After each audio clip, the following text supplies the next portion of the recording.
Am I the a-hole for refusing to babysit the golden child's baby after he disowned me for being adopted? Plus updates. Original post. I, 20 female, was adopted when I was 16 by my half-brother and his wife, who were in their late 30s at a time. They already had 6 children when they adopted me, but it was never an issue. They have treated me like their own kids since they met me, and later adopted me. So did all their other kids. Except for one, their golden child who is only 4 months older than me, who we will call Chad. Chad has always been an insensitive a-hole to literally everyone, including our other siblings. He would literally fist fight our older sister, say horrible and mean things to everyone, and get away with it. He also had extreme anger issues that would cause broken doors, holes in walls, etc. He also got to do everything me and my sister were never able to do. Got a free car, go out at night, etc. When we were still in school together during high school, he got up in front of our whole class year and told everyone I wasn't his sister, and never would be. He then told me in front of his friends that I would never be a part of his family, and I should just get over it, and walked off. This was not a one-and-done thing. He would keep doing this up until he moved out and I stopped seeing/talking to him. Golden Boy once again got a limelight of the family after he got married right after high school, moved out to his wife's family's house, and then had a baby, the first grandbaby. Since this has happened, I have stayed as far away from him as possible, only seeing him for family pictures every year because our mother asks. Recently, I decided to come forward to our mom about what he said and did because she was upset about how I was distancing myself from him. She basically pulled the "that's still my kid and it's my first grandbaby" card as the reason she wasn't going to be upset over it. I didn't really care, to be honest. I knew it wasn't going to change her mind on her kid anyway. Then, out of nowhere, I got a message begging me to come to babysit for them because you're the only one who can deal with these kinds of babies because no one will help. Apparently, they're weaning their kid off of breastfeeding, and the baby is extremely clingy because of that. And the fact that mom is a germ phobia who has basically isolated this kid since birth, it literal has only been held by like 6 people since it's been born. They know I don't sleep for the most part because I'm an insomniac with ADHD, and I also am not bothered by crying. For some reason, I can sit for hours with a baby crying and it doesn't bother me. Can't tell if that's a blessing or a curse at this point. My sister is mad at me because apparently they haven't asked anyone else in the family for help but me, and everyone wants to go see this baby. Am I the a-hole for not wanting to be around or take care of the baby because his father said I'm not a part of his family? Now for the top comments before reading the update. Not the a-hole. I will send them your hourly rates you will charge for the work. When Chad tries to pull the family card, say clearly that he has always publicly announced that you are not his sister and never will be. So you are only keeping Chad's word. Oh, please do this. This is so perfectly petty. OP should make sure to remind him of every single time he wronged her. Make him really think about his actions. The entitlement he has is insane, and the fact that everyone seems fine with it boggles my mind. Not the a-hole at all. Stand your ground. You do not owe Chad anything. He took action. Now he has to face the consequences. Just keep repeating, he said that I was not a part of his family and never would be. Therefore, I owe him nothing. This is not open for discussion. My decision is final. If you decide to go, make an absurd rate of $100 per hour paid up front. I say this gently, but your adopted parents aren't as great as you think they are. Treating your children differently, showering gifts and praise in 1 out of 7 kids and allowing one to be an a-hole to the rest is horrible. And I'm sorry they knew way before you sat your mom down and told her. She has always known and looked the other way. Now for the first update. I want to say this. I read everyone's comments and it made me feel much better knowing my feelings on this whole situation are valid. I wanted to give an update that most of you may not like. After I posted, I ended up talking to 2 of my friends from high school. They were actually there during multiple occasions when Chad publicly said all that stuff. I talked with them for a little while, and one of these friends actually came over almost weekly when I was still living at my parents' home, so she firsthand understands my family. We talked, and we all mutually agreed that I go this once and see if I can mend things. If not, I can tell my mom and sister I tried, and we are done with the whole thing. And if the whole negative thing with my family keeps up, I will cut them off for good. So I accepted to go babysit. I went over to Chad's house around 8 p.m. As soon as I showed up, I was greeted by Chad's wife, who was extremely happy to see me. She was tired. You could just tell she had the "I have a 1-year-old" face going on. She talked to me for a few minutes about how happy she was I came over, and how she was glad to be going out with Chad. I kinda just listened to her go on and on before she finally got to the baby. Let's call him Seth. She explained to me his night routine, feeding, etc. Nothing too big. Then she got to the end where she started going on about how he was having crying fits at night and how he wouldn't get to sleep until mid-morning. I was a little meh on that, but all babies have different routines, I guess. She then said they would only be gone for about 4 hours and that they would be home around like 12:30, 1 at the most. After this, Chad shows up from their room, literally starts talking to his wife, looks at me and then just kind of looks me over for a minute and gives me a small wave and nod before heading out of the house. His wife follows and simply tells me to call or text if I need anything. For a minute, I was just stunned, but went to work to see Seth. Which was odd, because it was my first time seeing him in person and not in the photos that are hung around our parents' house. In person, he is the cutest little baby ever. He was fine the whole time, and he only cried because there was no one in the room, not because of the weaning. By this time, it was around 11:30, almost 12. I would check the clock every few minutes just to see what time it was. 12:30 rolled around, and I'm like, should I text them? And I'm like, no, let me give them another few minutes until I need to text them. I ended up texting both of them at 1, asking where they were because they did say they would be home by now. I got no reply from either of them. They finally show up at 3 in the morning. I'm livid at this point. Not even over having to take care of Seth for a longer period of time, but just because they never texted me back. Like, what if there was emergency or something? They walk into the living room and I'm just like, I texted asking where y'all were and no one answered. And Chad's wife starts saying, oh, Chad said it was fine and that it would only be an hour more. And I was like, you know what? It's fine. Whatever. Seth is sleeping. She looks at me all weird and I rolled my eyes, say, it's not the weaning that makes him cry at night. He gets lonely. He's clingy. Just let him know you are in the room when he starts crying and he will go right back to sleep. I started to walk out with my stuff. As I was right about to walk completely past Chad, I turned around and was like, so you aren't going to say anything to me? After I looked after your kid for like 7 hours now? He snorted at me and was like, no, my wife is the one who talked to me into this anyway. Mad at this point, I said, so this wasn't, I don't know, possibly a way to be able to apologize for high school? Or maybe all those other times you decide to outcast me from the family? Because I was under the impression that maybe you want to patch things up because of you asking me of all people to watch your kid. He sat there for a minute and just said, what should I apologize? Because literally nothing from high school has changed. Man, you really do need to just grow up and understand that me and my wife aren't going to cater to you like mom and dad did. Because you're adopted. You ain't our family and you won't ever be. At this point, I just got in my car and left. I ended up texting my mom about all of it, thinking she would get it in the morning when she woke up.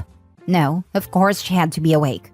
She apparently told Chad's wife about the conversation we had about all the stuff Chad had said and done to me in school. Apparently, his wife felt bad because she had an adopted sister too, and felt horrible that Chad had done and said all those things.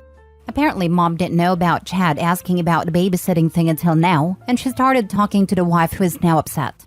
Apparently, she thought Chad would have changed since then, and didn't think he will act the way he did when I left. I told my mom that I'm done with him, and that if something ever happened with Seth, then I would be there, but I was done with them until that happens. Way things are going, I will most likely be cutting my whole family off, because this isn't worth the stress anymore. You handled this great. You can defend your actions to your family, and they can get off your back about Chad. So glad you don't need to cut off your family. I'm hoping I won't have to. I mostly say this because I truly do love just about all my other siblings. And I don't want to have to pick and choose who to stay in contact with because of Chad, my mom and my sister. I feel bad for Chad's wife. She sounds like she would be grateful for the family support, but Chad is gatekeeping for control. Maybe reach out to her and ignore Chad. Also, what does your brother think of his son? Honestly, she is extremely quiet for the most part and tries to stay away from any kind of contact or drama. I feel bad for her for being stuck in this whole thing. But sadly, I don't think I will talk to her again. The longest conversation we have ever had together was literally during this whole thing. As for my half-brother, he stopped pushing me into doing anything with Chad or related to Chad once I turned 20 and moved out. He told me I could do what I want. I know he's not happy with Chad, but I know he's not going to actually act and do anything about it. He more so acknowledges what Chad has done, holds him accountable, but doesn't make a move to say or do anything. He's doing a better job than my mom though, because he at least doesn't choose his side or tries to make an excuse to keep backing Chad. Can you ask your mom why she accepts Chad treating you like this? Let her know explicitly that it's hurtful that everyone seems to be okay with him treating you like this, even though it's ridiculous to have to explain. When I had a talk with her about all the stuff Chad did, she made it clear that she still loves Chad extremely, and that's her son and grandbaby, and it's not going to change anything. Acting as if by me telling her what he did and how it hurt me was a cause to somehow make her choose which child to love or something. Even though it wasn't, and I made that clear. But clearly we see which one she chose. I also try to find out why she doesn't see the problem with how most of the family sees the whole thing, and I still can't get a clear answer as to why she's okay with it. Second update a month later. So it has been a hot minute since I last updated on the whole Chad situation. It's mainly due to the surprising fact that my family, my mother and sister, are not bugging me as much lately. The first day or two after the interaction with Chad was a bit hectic. Both of them are blowing up my phone, trying to get me to talk to them. Mostly my mom just making excuses for Chad, and my sister trying to basically just tell me to get over it. I ended up telling the both of them, in text and over the phone, and I would be cutting myself off completely from Chad and his little family. This sparked some anger, but my mother soon went quiet and later my sister. Everything seemed to be going pretty good after that for a while. That was until a week later when my sister showed up unannounced at my apartment demanding that I take the blessing of getting to be around Chad's sheltered child when no one else seemed to be able to. Basically acting like it was some huge honor that I was asked to babysit. I almost snapped. I wanted to call her a witch and to get off my property and not come back because I was just so sick of it. But I didn't. For my doorstep, I told her that if she wanted to see the baby so bad, just go over and see it. It wasn't my issue to deal with, then slammed the door in her face and watched her leave. It's been radio silent for a while now until earlier this week. I was scrolling on Instagram when I noticed that my oldest brother, the one that I get along super well and supported me about cutting Chad off, and his girlfriend of 4 years, the same age as me, are now engaged, and posted pictures of the proposal. I noticed the post had been made last week, but no one had told me? Not even my mother? I texted my brother's girlfriend asking her about literally everything that was happening, and she was surprised because my mother had said she had told everyone in the family about the wedding. She then told me that they would be holding a family meeting at my parents' house to talk about the wedding plans, and I said okay. The meeting was for today around dinner time. I showed up and walked into the house and noticed that a lot of stuff was different decoration-wise. My parents had our family photos all arranged around the living room and a few random frames with multiple small photos in them as well. I noticed that they had replaced multiple small photos of specifically me from the frames and replaced them with now pictures of Chad and his wife, and my older brother and his girlfriend. What were maybe 6 pictures of me in any of the walls? There were 2 now, a baby picture of me and my senior high school photo that are now in the hallway, not even in the living room. I ignored it and didn't say anything.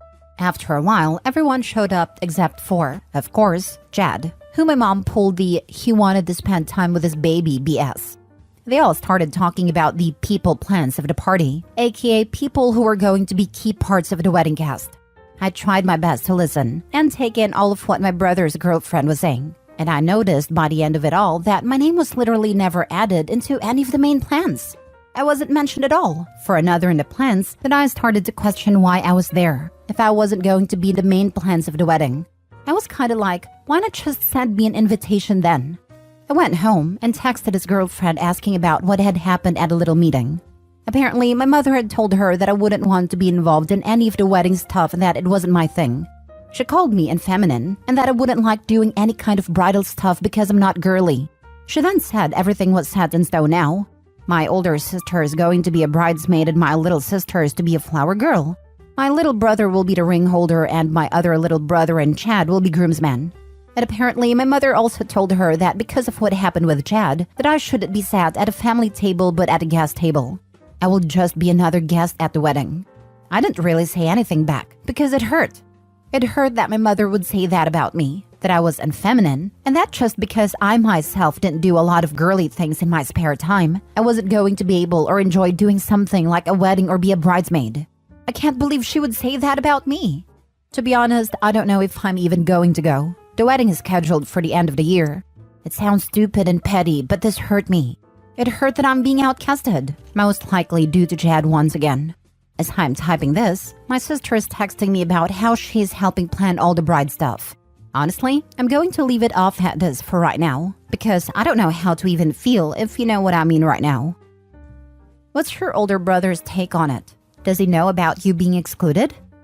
We had a small talk about it, but he is in a hard spot now seeing as they have already finalized who they want on the wedding party. And I guess his fiancée had already talked to everyone who she wants on her bridal team.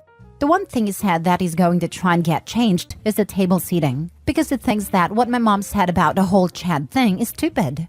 He said that he will try and get me back at a family table just away from Chad and his family. Do you actually want to go to the wedding?